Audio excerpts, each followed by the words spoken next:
A shot rang out in the still dawn air as Grace Vaughn clutched her swollen belly and ducked behind a water trough, the dust of Silverridge settling around her like a shroud in the summer of 1878. 6 months pregnant and newly widowed, she had nowhere left to run in this unforgiving frontier town that had already decided her fate. "You ain't welcome here, Mrs. Vaughn," Sheriff Dobbs called out, his voice carrying across the empty Main Street. "That husband of yours stole from half the businesses in town before he got himself killed. We don't need his kind or their offspring sticking around." Grace's breathing came in short gasps as she pressed her back against the rough wooden trough. The journey west had been her late husband Frank's idea, a fresh start, he'd promised. Instead, he'd gambled away their savings, stolen from their neighbors, and gotten himself shot in a saloon brawl 3 nights ago, leaving her alone and carrying his child in a town that despised them both. "I just need work," she called back, her voice steadier than she felt. "I can clean, cook, sew, anything to provide for my baby." "Should have thought about that before you married a thief," came the reply, followed by another warning shot that splintered the wood near her head. Grace closed her eyes, feeling the baby kick beneath her palm. 24 years old, and her life had come to this run out of town with nothing but the clothes on her back and whatever meager possessions she could carry. "That's enough, Dobbs." The new voice was deep, commanding, and unfamiliar. Grace peered around the edge of the trough to see a tall figure on horseback, silhouetted against the rising sun. Sheriff Dobbs lowered his gun slightly. "This ain't your business, Yates. You're firing at a pregnant woman in the middle of the street. I'm making it my business."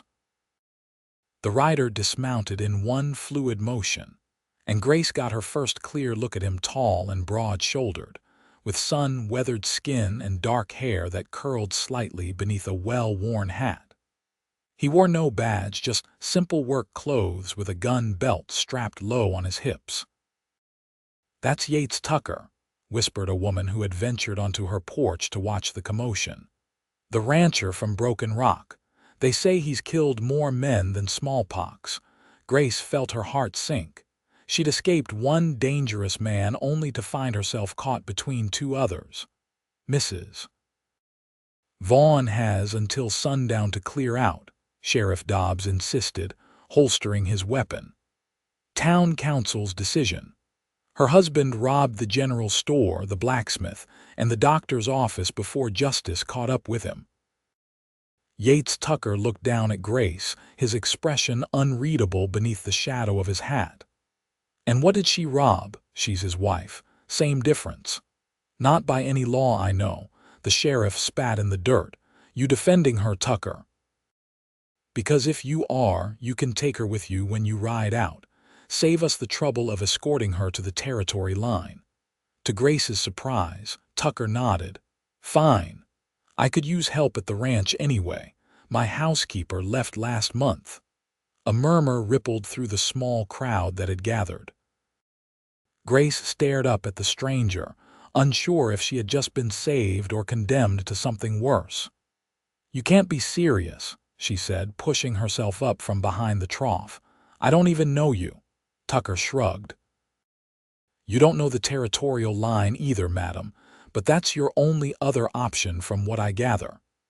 He looked back at Sheriff Dobbs. "Unless the good sheriff here plans to put a pregnant woman on the next stage with no money and no prospects." The sheriff narrowed his eyes.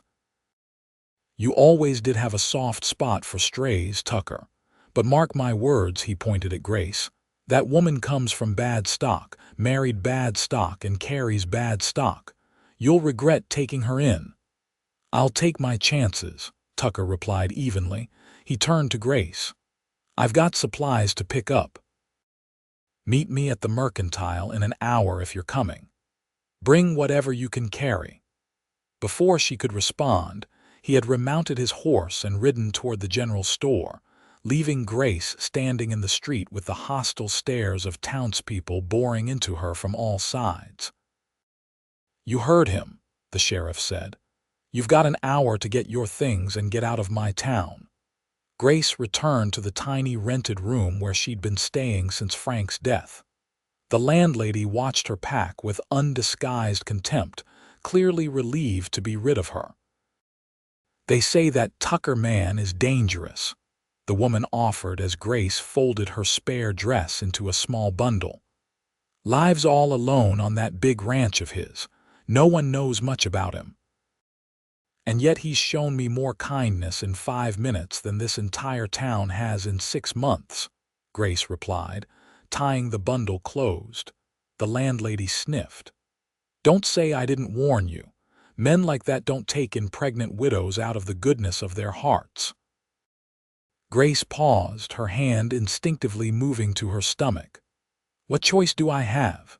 An hour later, she stood outside the mercantile with her small bundle of possessions and a heart full of trepidation. Yates Tucker emerged from the store, loading supplies onto a pack horse. "You came," he said simply, not sounding particularly pleased or disappointed. "Did you think I wouldn't have blamed you if you hadn't?" He secured the last of his purchases and turned to her. "It's a 4-hour ride to Broken Rock. Can you manage?" Grace nodded, though she hadn't been on a horse since the early days of her pregnancy. "I can manage."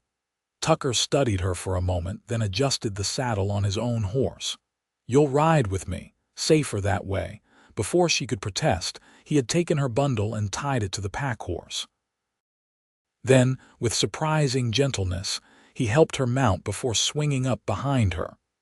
The town watched in silence as they rode out, the whispers following them like dust.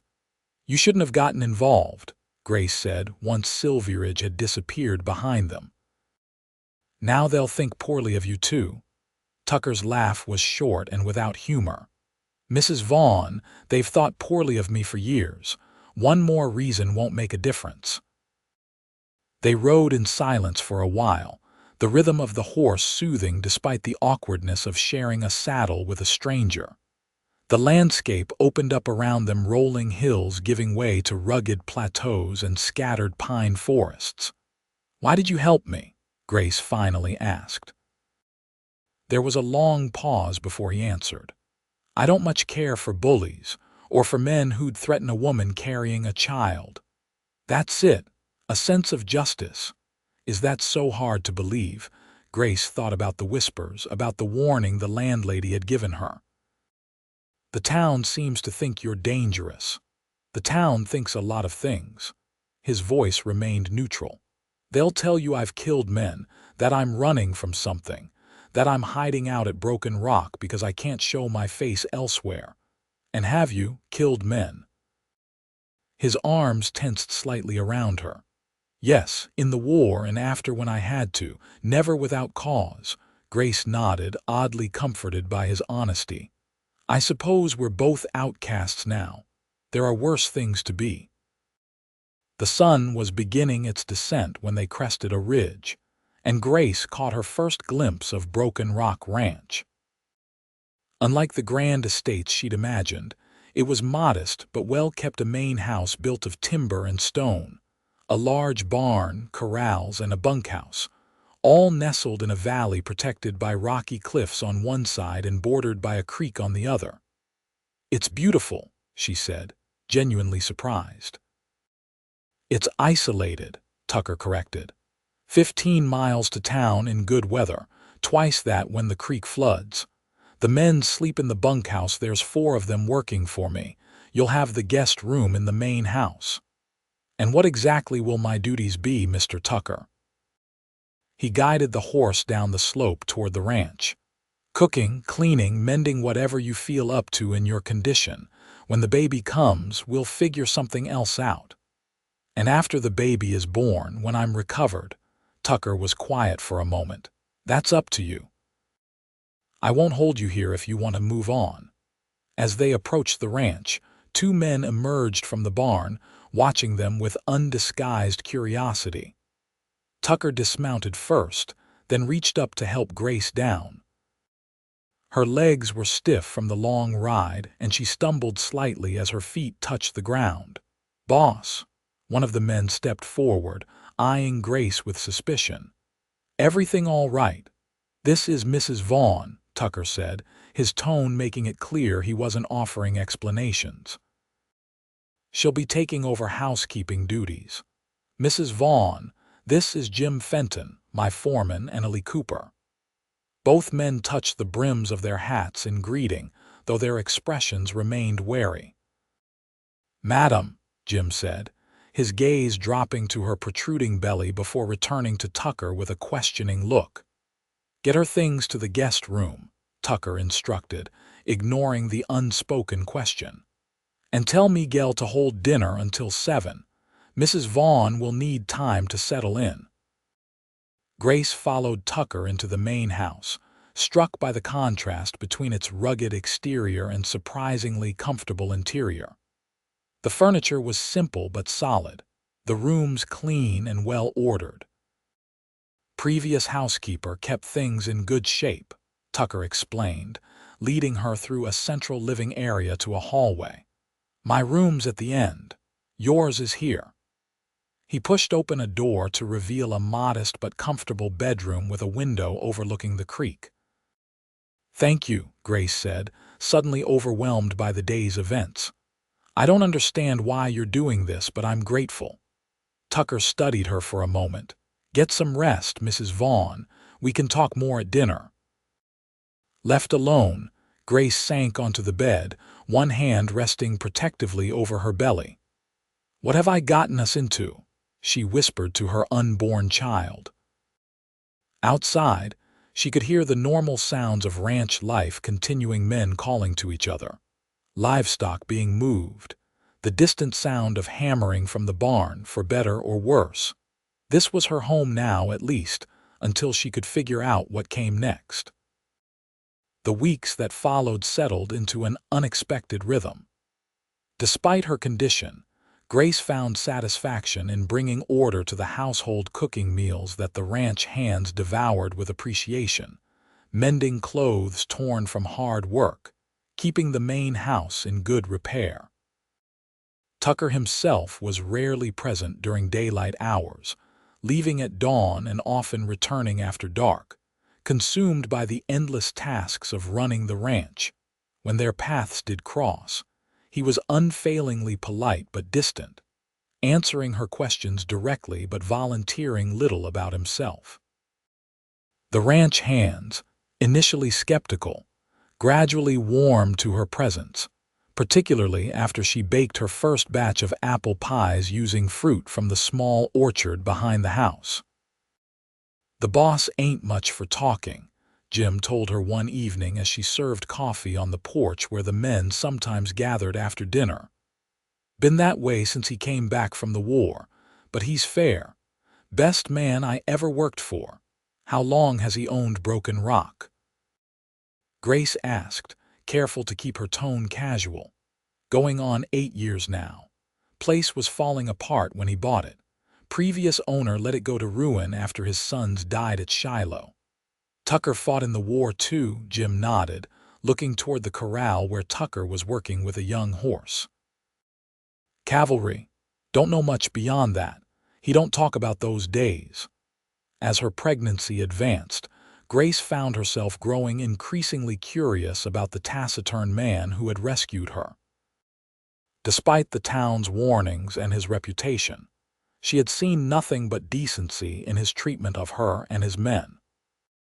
He seemed to notice her changing needs before she voiced them, a stool appearing in the kitchen when her back began to ache, a trip to town for fabric when she mentioned needing to sew baby clothes, a doctor quietly summoned from the next county to check on her progress. One evening in her 8th month, a violent thunderstorm swept through the valley. Grace was alone in the house, the men having ridden out at dawn to move cattle to higher ground before the creek flooded. As darkness fell and the storm intensified, she found herself growing anxious. A particularly loud crack of thunder made her jump, and she dropped the plate she had been drying. It shattered on the floor just as the front door burst open, revealing Tucker, drenched and mud splattered. "Are you all right?" They both asked simultaneously. Grace looked down at the broken plate. "I'm fine, just startled. The storm is getting worse," he finished, removing his dripping hat. "Creek's rising fast. Men are staying at the line shack tonight. I came back to make sure you were all right. You rode all the way back in this?" Grace asked, gesturing toward the windows where rain lashed against the glass. Tucker shrugged. "Couldn't leave you alone with the weather turning." Something about his matter-of-fact concern broke through the careful distance Grace had maintained. "You're the strangest man I've ever met, Yates Tucker." A rare smile flickered across his face. "How's that? The town calls you dangerous, says you've killed men, that you're hiding out here. And yet," she gestured around the kitchen, "you ride through a thunderstorm to check on a woman you barely know, carrying another man's child." Tucker's expression grew serious. "Does it matter to you what they say?" Grace considered the question. "It did at first, now I'm not so sure." He nodded, seeming to accept her answer. "You should get some rest. I'll clean this up. You're soaked through. You need dry clothes more than I need rest." For a moment, something unguarded passed across his face, a vulnerability she hadn't seen before. Then he nodded. 10 minutes. Then I'll deal with the broken plate." While he changed, Grace carefully gathered the larger pieces of broken ceramic, thinking about the man who had become such an unexpected presence in her life. By the time Tucker returned in dry clothes, she had swept up most of the mess. "You didn't have to do that," he said. "Neither did you have to ride back through a storm to check on me." Grace straightened, one hand supporting her back. "Yet here we are." Tucker looked as if he might say something more, but instead moved to finish cleaning up the remaining shards. They worked in companionable silence until the kitchen was restored to order. Outside, the storm continued to rage. "Will the creek flood the road?" Grace asked, suddenly aware of how isolated they truly were. Tucker nodded. "For a day or two, most likely. We're safe here. House is built on high ground but will be cut off until the water recedes." "What if—" Grace hesitated, her hand moving to her belly. "What if the baby comes early?" "It won't," Tucker said with more confidence than she felt. "But if it did, I've delivered foals and calves." "Principle's the same." Despite her anxiety, Grace laughed. "I'm not sure that's as reassuring as you think it is." A smile tugged at the corner of his mouth. "Get some sleep, Grace. Storm will look different in the morning." It was the first time he had called her by her first name, and something about the way it sounded in his deep voice made her pulse quicken. "Good night, Yates," she replied, testing his name on her tongue. His eyes met hers, and for a moment neither moved. Then he nodded once and turned away. "Good night." The storm passed by morning, but as predicted, the creek had swollen beyond its banks, cutting off the road to town. Grace found Tucker on the porch at dawn, surveying the damage. "Looks worse than it is," he said as she joined him, offering a cup of coffee. "Water will recede in a day or so." Grace nodded, noticing the dark circles under his eyes. "Did you sleep at all?" "Enough." He took a sip of the coffee. "You're up early." "Baby's restless," she admitted. "Seems to know a storm when it comes." Tucker glanced at her midsection. "Not much longer now. A few weeks if Dr. Peterson is right." Grace looked out over the flooded pasture. "The men, will they be all right at the line shack?" "They're fine. Jim knows what to do." He paused, seeming to weigh his next words. "I need to check the north fences once the water drops a bit. Will you be all right here alone for a few hours?" "I've been alone before." Something in her tone made him look at her more closely. "Your husband, was he gone often?" Grace hadn't spoken much about Frank since arriving at Broken Rock. "Often enough. He had a restless spirit, couldn't stay in one place too long." "That why you came west?" "That and his debts." She hadn't meant to be so honest, but something about the quiet morning and Yates's steady presence made it easy to speak truths she'd kept hidden. He wasn't a bad man, just weak. Gambling, mostly. He'd win, then lose it all, then borrow to win it back. And then he'd steal when the borrowing dried up. Yates finished for her. Grace nodded. I didn't know at first. By the time I figured it out, we were already heading west. He promised things would be different in Silverridge. But they weren't. No, she looked down at her coffee.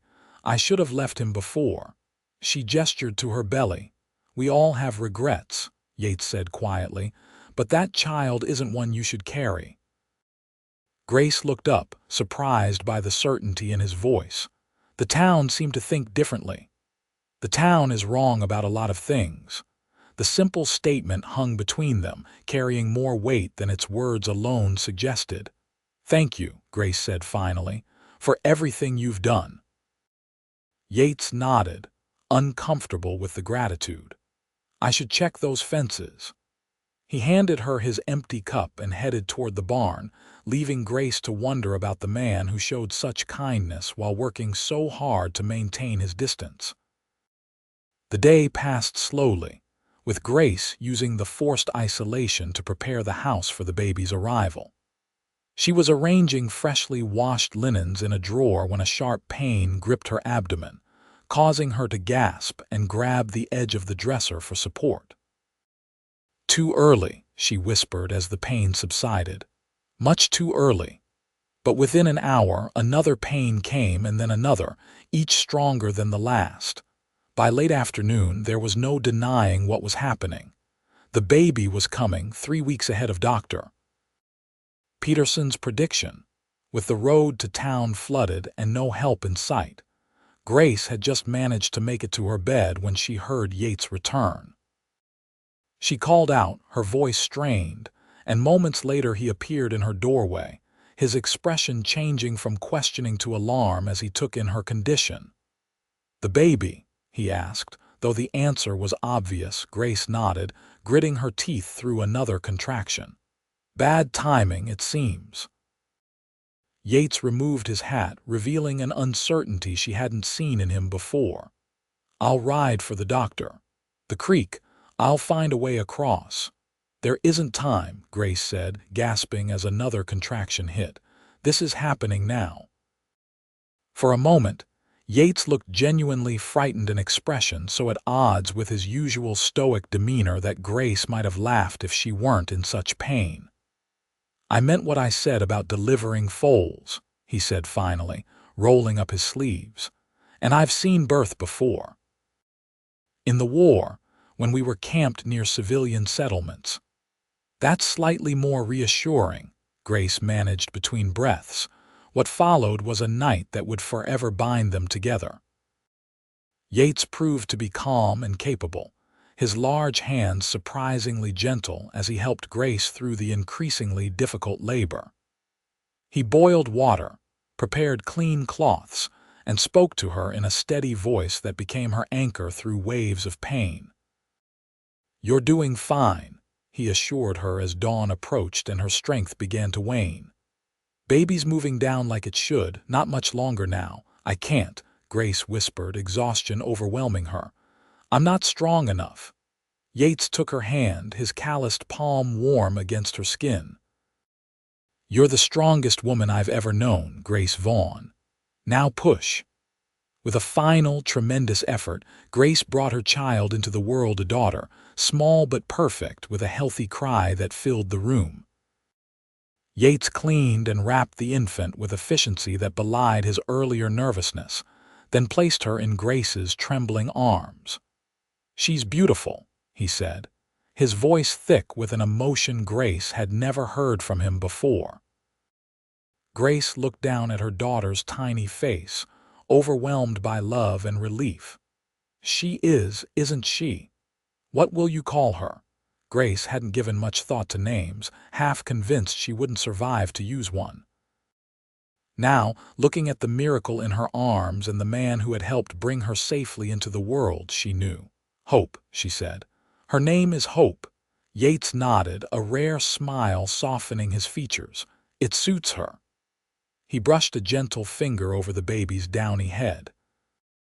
"Welcome to Broken Rock, Hope Vaughn." The days that followed were a blur of exhaustion and wonder for Grace.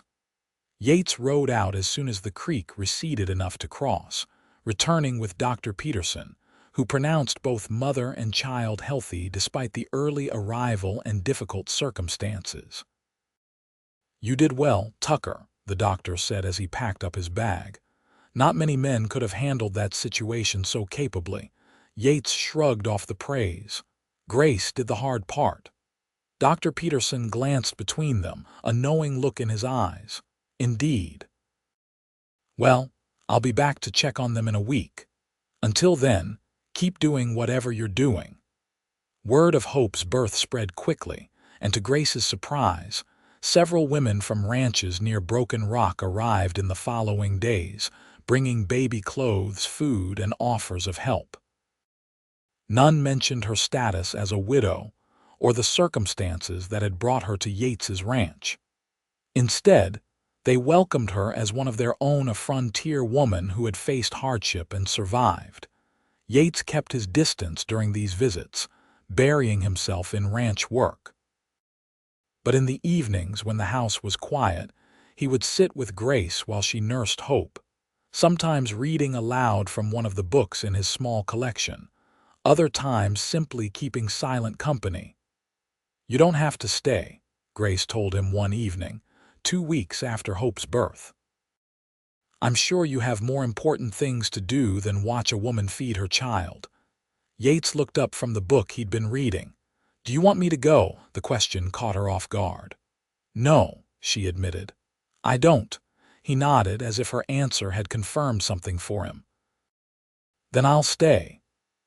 As spring gave way to summer, Grace gradually resumed her duties around the ranch, with Hope strapped to her chest or sleeping nearby. The ranch hands doted on the baby, bringing her small treasures: a smoothly polished stone, a tiny carved wooden horse, a soft rabbit skin tanned especially for her. Yates himself seemed transformed by the infant's presence.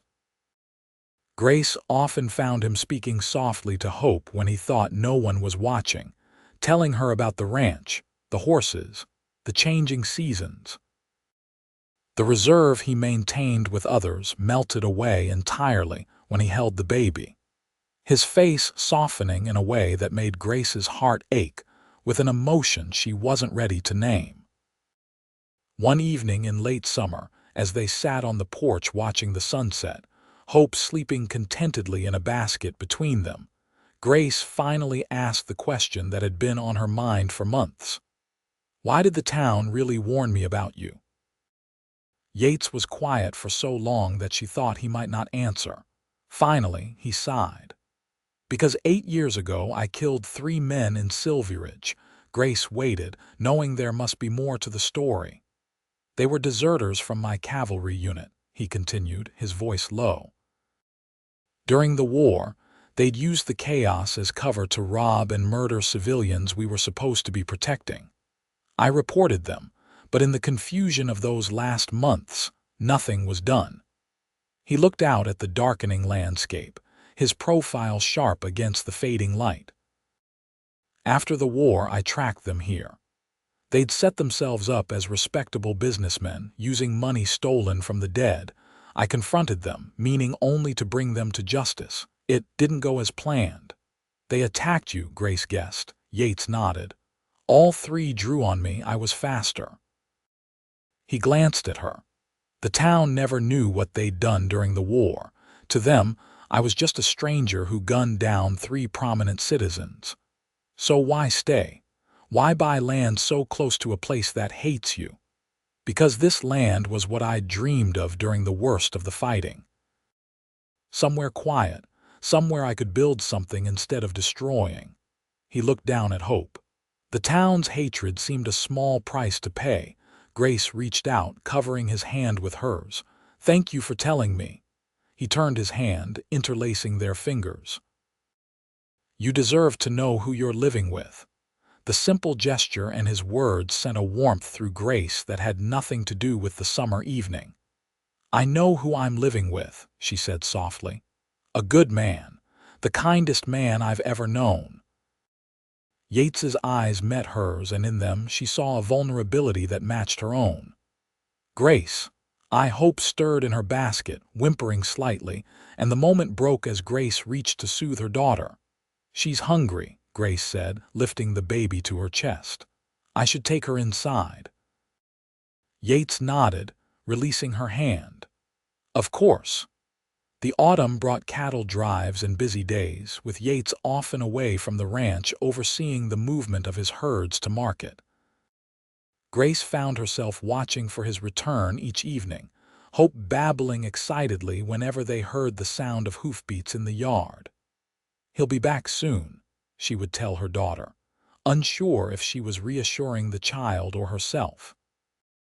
On a crisp October day, with Hope crawling determinedly across a quilt spread on the floor, Grace opened the storage trunk in Yates's room, looking for extra blankets as the nights grew colder. Beneath the linens, her fingers brushed against something hard, a wooden box, beautifully crafted with inlaid designs. She knew she should close the trunk and continue her search elsewhere, but curiosity got the better of her. The box wasn't locked. Inside, she found letters, neatly bundled and tied with string, and beneath them, a small velvet pouch. The sound of the front door opening startled her. Quickly, she closed the box and returned it to the trunk, covering it with blankets just as Yates appeared in the doorway. "What are you doing?" he asked, his voice sharper than she'd heard it in months. Grace stood, guilt making her cheeks flush. "Looking for extra blankets. The nights are getting cold." His eyes went to the open trunk, then back to her face. For a moment she thought he might be angry. Instead, he sighed. "Did you find what you were looking for?" "No," she admitted. "I'm sorry. I shouldn't have gone through your things." Yates crossed the room and reached into the trunk, removing the wooden box. "My mother made this," he said, running his fingers over the inlaid pattern. "She taught me to work wood when I was a boy." He opened the box and removed the velvet pouch, emptying its contents into his palm, a simple gold ring set with a small pearl. This was hers too. "My father gave it to her when they married." He looked up at Grace, his expression unreadable. "I've been carrying it with me since Silverridge, trying to find the right moment." Grace's heart began to race. "The right moment for what?" Yates took a deep breath. "To ask if you and Hope might stay, not as my housekeeper but as my family." "Yates, I know it hasn't been long," he continued, words coming faster now as if he feared losing his courage. "And I know you came here with no choice. But these past months watching you with Hope, seeing your strength, your kindness, I can't imagine this place without you in it." Grace found herself unable to speak, overwhelmed by emotions she'd been trying to ignore for months. "You don't have to answer now," Yates said, misinterpreting her silence. "I just wanted you to know how I feel." "The town was wrong about you," Grace finally managed. "They said I would regret coming here, that you were dangerous." She stepped closer, taking his free hand. "But they couldn't have been more wrong. You're the best man I've ever known, Yates Tucker." "Is that a yes?" he asked, hope dawning in his eyes. In answer, Grace stood on tiptoe and pressed her lips to his, a kiss that held all the tenderness and promise of their shared future. From the floor, Hope let out a delighted squeal, as if approving of this new development. Yates laughed against Grace's lips, then pulled back to lift the baby into his arms. "What do you think, little one?" he asked, his voice gentle. "Should your mama marry me?" Hope patted his cheek with a chubby hand, babbling happily. "I think that's a yes," Grace said, smiling through tears of joy. They were married 2 weeks later in a simple ceremony at Broken Rock, with the ranch hands, neighboring families, and even Dr. Peterson in attendance.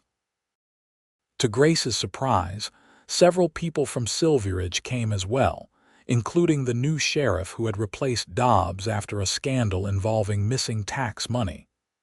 "Seems the town's changing its mind about a few things," Jim commented as he watched the guests mingle. "And a few people." Grace, with Hope on her hip and Yates's ring on her finger, couldn't have cared less what the town thought.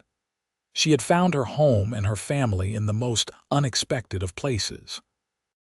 That night, after the guests had departed and Hope was sleeping soundly in her cradle, Grace and Yates stood on the porch of their home, his arm around her waist as they looked out at the stars. "Happy?" he asked, pressing a kiss to her temple.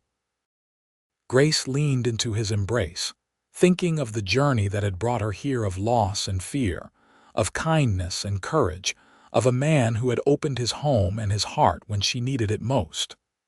"More than I ever thought possible," she answered truthfully. As winter settled over Broken Rock Ranch, the Tucker family, Yates, Grace, and little Hope, found warmth in a love that defied expectations and healed old wounds, proving that sometimes the greatest dangers in life aren't the ones we're warned about, but the chances we're afraid to take.